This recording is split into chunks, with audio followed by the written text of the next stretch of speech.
কেন্দ্ৰীয় চৰকাৰে পেট্ৰলত 20% ইথানল মিশ্ৰণ কৰিবলৈ সিদ্ধান্ত গ্ৰহণ কৰিছে। এই বিষয় সন্দৰ্ভত নাজিৰাৰ বিধায়ক দেৱব্ৰত শইকীয়াৰ দলপতি অসম কংগ্ৰেছৰ বিধায়িনী দলৰ প্ৰতিক্ৰিয়া। কেন্দ্ৰীয় চৰকাৰে পেট্ৰলত 20% ইথানল মিশ্ৰণ কৰিবলৈ সিদ্ধান্ত গ্ৰহণ কৰিছে। ইয়াৰ দ্বাৰা প্ৰদূষণ কমিব আৰু পেট্ৰল ডিজেলৰ মূল্যও হ্ৰাস হ'ব বুলি যুক্তি দিছিল যদিও প্ৰকৃতাৰ্থত তেওঁলোকে কেন্দ্ৰীয় পৰিবহণ মন্ত্ৰী নীতিন গাডকাৰীৰ ডাঙৰীয়াৰ পুত্ৰক লাভান্বিত কৰিবলৈ এই পদক্ষেপ লৈছে। কিয়নো নীতিন গাডকাৰীৰ ডাঙৰীয়াৰ পুত্ৰৰ ইথানল কোম্পানীয়ে এবছৰত 500 কোটিৰো অধিক টকা লাভ কৰিছে। ইথানল মিশ্ৰণৰ ফলত গাড়ীৰ যান্ত্ৰিক বিজুতিও ঘটিব পাৰে, ফলত সোনকালে বেয়া হৈ পৰিব পাৰে আপোনাৰ গাড়ীখন। নাজিৰাৰ পৰা নয়নমণি ভৰদ্বাজৰ ৰিপৰ্ট, নিভাজ অসম লাইভ। নমস্কাৰ। কেন্দ্ৰত বিজেপি চৰকাৰে পেট্ৰলত 20% ইথানল মিশ্ৰণ কৰিবলৈ সিদ্ধান্ত ল'লে। এই ইথানল কুঁহিয়াৰ আৰু মাকৈৰ পৰা প্ৰস্তুত কৰা হয়। প্ৰথমে 5% ইথানল মিশ্ৰণ কৰাৰ যুক্তি দিয়া হৈছিল যে ইয়াৰ দ্বাৰা তেলৰ আমদানি কমিব আৰু আমাৰ প্ৰদূষণ কমিব। বিজেপিয়ে কৈছিল ইথানল মিশ্ৰণ কৰিলে পেট্ৰলৰ মূল্য 55 টকা প্ৰতি লিটাৰ আৰু ডিজেল 50 টকা প্ৰতি লিটাৰত উপলব্ধ হ'ব। কিন্তু ইয়াৰ আচল কাৰণ আছিল কেন্দ্ৰীয় পৰিবহণ মন্ত্ৰী নীতিন গাডকাৰী ডাঙৰীয়াই নিজৰ পুত্ৰৰ কোম্পানীৰ লাভ কেনেকৈ কৰাব পাৰে তাৰ চিন্তা।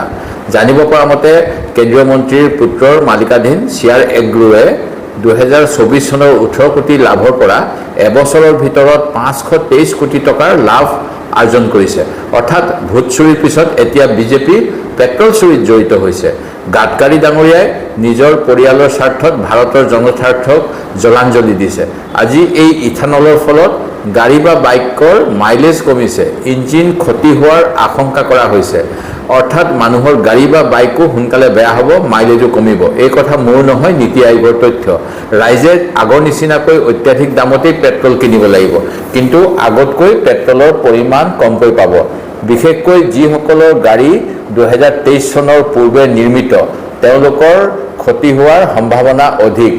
নতুন গাড়ী বা বাইকত ইথানল 20% ব্যৱহাৰ কৰিব পৰা ব্যৱস্থা থাকিব পাৰে, কিন্তু সাধাৰণ ৰাইজে আলু পিঁয়াজৰ দৰে নতুন গাড়ী বা বাইক নিশ্চয় কিনিব নোৱাৰে।